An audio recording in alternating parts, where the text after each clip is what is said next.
Assalamualaikum warahmatullahi wabarakatuh. Selamat pagi anak-anak. Gimana kabarnya hari ini? Semoga kalian selalu sehat dan tetap semangat meskipun sampai saat ini belajarnya masih dari rumah.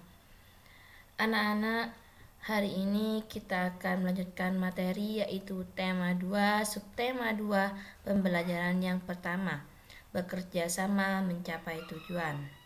Nah, kemarin kita sudah mengadakan penilaian harian subtema 1, berarti hari ini kita akan mengawali subtema 2. Nah, anak-anak, sebelum kita mulai pembelajaran pada pagi hari ini, marilah kita membaca doa terlebih dahulu dengan harapan pembelajaran kita pada pagi hari ini berjalan dengan lancar. Al-Fatihah.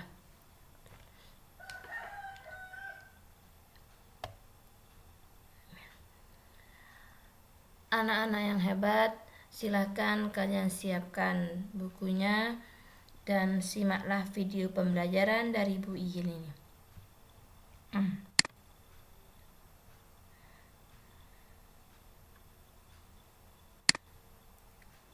Nah, hari ini kita akan belajar tema 2, subtema 2, pembelajaran ke-1, bekerja sama mencapai tujuan. Nah, setelah proklamasi kemerdekaan Indonesia 17 Agustus 1945, seharusnya bangsa Indonesia telah merdeka dan terbebas dari segala bentuk penindasan serta penjajahan. Namun, kenyataannya tidak demikian. Bangsa Indonesia masih perlu berjuang mempertahankan kemerdekaan Indonesia. Mengapa anak-anak dan apa ya alasannya? Marilah kita pelajari lebih lanjut. Nah, perjuangan mempertahankan kemerdekaan Indonesia. Setelah proklamasi kemerdekaan Indonesia 17 Agustus 1945, bangsa Indonesia ternyata masih terus berjuang mempertahankan kemerdekaan Indonesia dari gangguan bangsa asing yang datang, seperti dari pemerintahan Belanda. Pasukan Belanda kembali datang ke tanah air. Kedatangan ini disambut dengan berbagai bentuk perlawanan oleh bangsa Indonesia. Sehingga sejak tahun 1945 sampai 1950 terjadi berbagai macam pertempuran di berbagai daerah antara pihak Indonesia dengan pihak Belanda yang dibantu oleh pasukan Inggris. Nah, ternyata anak-anak, setelah kemerdekaan di Indonesia itu masih terjadi peperangan antara Belanda. Namun Indonesia itu masih tetap mempertahankannya. Nah, selanjutnya di sini ada pertempuran Surabaya anak-anak. Pada tanggal 25 Oktober 1945, tentara sekutu yang dipimpin oleh Brigadir Jenderal Malabi tanggal 27 sampai 30 Oktober 1945 terjadi kontak senjata antara para pemuda Indonesia dengan pasukan Inggris. Dalam pertempuran ini, pasukan Inggris dapat dipukul mundur. Bahkan, puncak dari pertempuran tersebut adalah terbunuhnya pemimpin pasukan Inggris. Siapa? Brigadir Jenderal Malabi. Pada tanggal 9 November 1945, anak-anak, Inggris mengeluarkan ultimatum yang berisi semua pimpinan dan orang Indonesia yang bersenjata harus melapor dan meletakkan senjatanya di tempat yang ditentukan dan menyerahkan diri dengan mengangkat tangan. Namun, ultimatum tersebut ditolak oleh pihak Indonesia. Pada tanggal 10 November 1945 terjadi pertempuran yang sangat dahsyat. Pasukan Inggris menggempur Surabaya dari darat, laut, dan udara. Nah, sehingga pada tanggal 10 November ini diperingati Hari Pahlawan. Kenapa? Karena bangsa Indonesia itu bertempur dengan bangsa Inggris.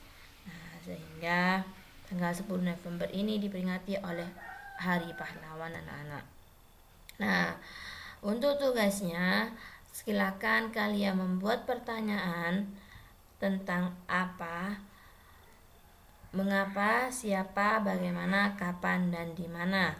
Kalian cari pertanyaannya di pertempuran Surabaya. Sudah paham ya anak-anak? Nah, kalau sudah paham, Bu Hil akan lanjut materinya. Nah, di sini ada kalimat efektif. Kalimat efektif adalah kalimat yang mengandung gagasan pembicaraan penulis yang terdiri atas kata-kata yang mempunyai unsur SPOK. Apa SPOK itu, Bu? SPOK itu anak-anak ada subjek, ada predikat, ada objek, ada keterangan. Subjek ini adalah pelaku anak-anak. Predikat itu kata kerja. Objek itu yang dituju, keterangan ya keterangan. Paham ya? Contohnya, saya makan nasi di dapur. Nah, jelaskan ya, makan nasinya di mana? Di dapur. Siapa yang makan nasi? Saya. Berarti jelas ada SPOK-nya. Nah, sekarang bagaimana ciri-ciri kalimat efektif? 1. Memiliki unsur penting atau pokok. Minimal unsur subjek dan predikat. Berarti ada subjek, ada predikatnya. Kedua, menggunakan struktur bahasa yang tepat. Bahasanya harus tepat. Yang ketiga, memenuhi kaidah ejaan yang berlaku. Yang keempat, menggunakan pilihan kata, yaitu diksi yang tepat dan sesuai kebutuhan. Nah, kalimat efektif itu anak-anak minimal mempunyai subjek dan predikat. Dan lebih baiknya mempunyai SPOK. Subjek, predikat, objek, sama keterangan. Sudah paham ya? Nah, selanjutnya, perjuangan dalam mempertahankan kemerdekaan Indonesia tidak dapat dilakukan sendiri-sendiri anak-anak. Sangat diperlukan kerjasama dan persatuan dari seluruh rakyat Indonesia agar cita-cita untuk menjadi bangsa yang bebas dan merdeka dapat tercapai. Jadi ketika perjuangan itu kita tidak bisa melakukan sendiri-sendiri. Kita harus bekerja sama. Agar apa? Agar tujuan kita itu tercapai. Yaitu apa? Menjadi bangsa yang bebas dan merdeka. Sudah ya? Nah, di situ ada pertempuran Surabaya. Apa tadi pertempuran Surabaya, anak-anak? Dapat kita simpulkan, pertempuran Surabaya adalah satu dari sekian banyak upaya yang dilakukan oleh bangsa Indonesia dalam mempertahankan kemerdekaan Indonesia. Nah, sebenarnya banyak ya yang dilakukan bangsa Indonesia mempertahankan kemerdekaan ya. Salah satunya itu adalah pertempuran Surabaya. Kenapa pertempuran Surabaya? Karena terjadinya di Surabaya. Nih, masih banyak perjuangan lain yang dilakukan berbagai daerah. Nah, ada pertempuran apa saja? Ada pertempuran Ambarawa, anak-anak. Yang kedua ada pertempuran Medan Area. Yang ketiga ada Bandung Lautan Api. Yang keempat agresi militer Belanda 1, agresi militer Belanda 2. Namun kalian hanya belajar tentang pertempuran Surabaya.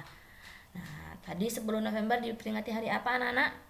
Hari Pahlawan. Sudah paham ya? Selanjutnya, tahukah kamu bahwa perjuangan dalam mempertahankan kemerdekaan Indonesia dilakukan berbagai strategi yang disesuaikan dengan kondisi daerah masing-masing. Selain itu, persatuan dan kesatuan merupakan hal yang sangat penting dalam mempertahankan kemerdekaan dan keutuhan Negara Kesatuan Republik Indonesia.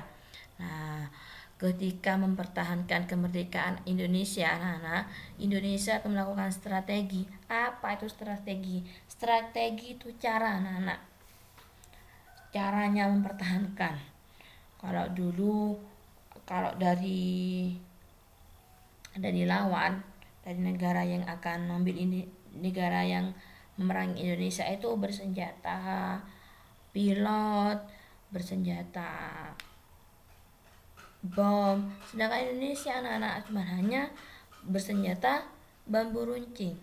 Namun kenapa Indonesia itu menang? karena mereka bekerja sama dan mempunyai strategi yang bagus, sehingga Indonesia itu bisa mengalahkan para penjajah-penjajah. Nah, sudah ya.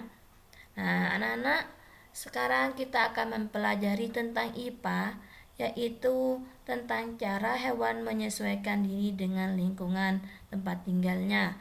Kemarin menyesuaikan diri itu disebut apa, anak-anak? Disebut adaptasi. Nah, silakan kalian pahami di situ Bu Il punya gambar ayam, ada bebek, ada ikan, dan ada cicak. Bagaimana ciri-ciri hewan ini, anak-anak? Bagaimana tempat habitatnya? Habitat itu adalah tempat tinggal, anak-anak. Nah, untuk lebih lanjutnya kita pahami satu persatu. Yang pertama yaitu ayam. Nah, kakinya ayam berjumlah berapa, anak-anak? Ada 2. Masing-masing kaki memiliki jari umum sebanyak 5. Jarinya ada 5. 3 di antara jari pada kaki ayam dilengkapi cakar. Ada cakarnya, anak-anak, yang berfungsi untuk menggais makanan, juga untuk perlindungan diri. Yang keempat, sekujur tubuh ayam kecuali bagian bawah kaki ditutupi oleh bulu. Yang kelima, hewan ayam memiliki jengger. Mana jengger? Ini jengger, anak-anak. Ayam termasuk kelompok unggas, memiliki sayap, tapi anak-anak sayapnya itu tidak digunakan untuk terbang. Nah, memiliki paruh untuk mematok, katanya anak-anak. Ayam berkembang biak secara apa, anak? Secara bertelur. Kalau kemarin bertelur itu ovivar apa vivipar, anak-anak? Ovivar. Nah, ukuran dan warnanya bervariasi, ada yang merah, ada yang hitam ya. Sekarang habitatnya bagaimana? Habitat ayam itu di lingkungan alami daratan, contohnya hutan. Kalau lingkungan daratan buatan itu apa? Pertanian, kebun, peternakan, dan biasanya itu bermain di mana? Di halaman rumah. Paham ya? Nah, habitatnya di mana sudah ada, ciri-ciri hewannya sudah ada. Sekarang kalau bebek bagaimana? Bebek itu memiliki paruh, memiliki kaki yang lebar dan berselaput. Yang ketiga, bernafas dengan paru-paru. Berkembang biak dengan bertelur, sama dengan ayam ya, anak-anak. Kelompok unggas, memiliki tulang belakang. Hidupnya di mana? Hidupnya di danau, kolam, dan rawa. Itu bebek, anak-anak. Sekarang ikan. Ikan memiliki sisik dan lendir, memiliki sirip, bernafas dengan apa? Insang. Ikan itu bernafas dengan insang. Hewan berdarah dingin. Hidupnya di mana? Di perairan atau di lumpur. Kalau cicak ini hewan melata, anak-anak. Memiliki kulit yang bersisik, memiliki ekor yang panjang dan dapat putus. Hewan berdarah dingin, berkembang biak secara bertelur. Nah, hidupnya di mana? Di panas maupun di dingin. Lebih banyak di mana? Di sekitar rumah kita. Nah, anak-anak, Tuhan menciptakan makhluk hidup dengan segala keunikan keistimewaan, tidak terkecuali hewan. Keunikan dan keistimewaan hewan tersebut kita kenal dengan ciri khusus, anak-anak. Ciri khusus pada hewan tersebut mempunyai hubungan yang erat dengan tempat tinggalnya. Misalnya, ikan memiliki insan untuk bernafas di dalam air. Itu ciri khususnya ikan, anak-anak. Kalau manusia tidak bisa bernafas di dalam air. Cicak memiliki perekat pada kakinya untuk dapat menempel di dinding. Dan bebek memiliki selaput pada kakinya agar dapat berenang di air. Nah, ini ciri khusus hewan tadi, anak-anak. Yang pertama, ikan memiliki dapat bernafas di air. Kalau cicak memiliki perekat pada kakinya sehingga dapat menempel di dinding. Kalau bebek memiliki selaput pada kakinya untuk berenang di air. Itu ciri khusus, anak-anak. Ya. Nah, sekarang kita simak, di sini ada cerita bebek, anak-anak. Bebek memiliki ciri khusus yang disesuaikan dengan tempat tinggalnya. Bebek hidup di darat maupun untuk mencari makan. Bebek biasanya berada di air. Ciri khusus yang dimiliki bebek untuk mencari makan berupa paruh yang agak panjang dan lebar pada bagian ujungnya. Itu ciri khususnya untuk mencari makan anak-anak. Yaitu apa? Memiliki paruh. Bebek mencari makan di air seperti kolam, sungai, sawah, atau danau yang dangkal. Bulu bebek dilapisi oleh minyak sehingga tidak basah jika terkena air. Ketika bebek keluar dari air dan berada di darat, bebek biasanya menggibas-gibaskan bulunya sehingga air yang menempel di tubuhnya keluar. Ya, pandai anak-anak. Coba kalian pahami. Coba kalian perhatikan bagaimana bebek kalau di dalam air ketika keluar. Pasti menggibas-gibaskan bulunya. Apa yang akan terjadi jika bulu bebek tidak dilapisi minyak dan air menyerap ke tubuhnya? Apa yang terjadi anak-anak? Bebek itu akan kedinginan. Selain itu, bebek juga memiliki ciri khusus lainnya, yaitu selaput pada kakinya. Selaput tersebut digunakan untuk berenang. Nah, sehingga kita dapat simpulkan anak-anak, bebek itu memiliki dua ciri khusus. Yang pertama, bebek itu memiliki paruh untuk mencari makanan. Yang kedua, memiliki di kakinya itu terdapat selaput yang digunakan untuk berenang. Sudah ya anak-anak? Nah, untuk tugasnya silakan kalian kerjakan mencari hewan. Terserah hewan apa saja kalian tulis di situ. Ada habitat dan ada ciri khususnya. Silakan kalian cari ya. Nah, kalau sudah selesai, kalau masih ada yang mau dipahami, silakan kalian tanyakan. Kalau memang sudah tidak ada yang mau bertanya, Bu Il akan mengakhiri pembelajaran pada pagi hari ini. Sebelum Bu Il akhiri pembelajaran pada pagi hari ini, marilah kita membaca hamdalah bersama-sama terlebih dahulu. Alhamdulillahirabbil alamin. Bu Il akhiri. Wassalamualaikum warahmatullahi wabarakatuh.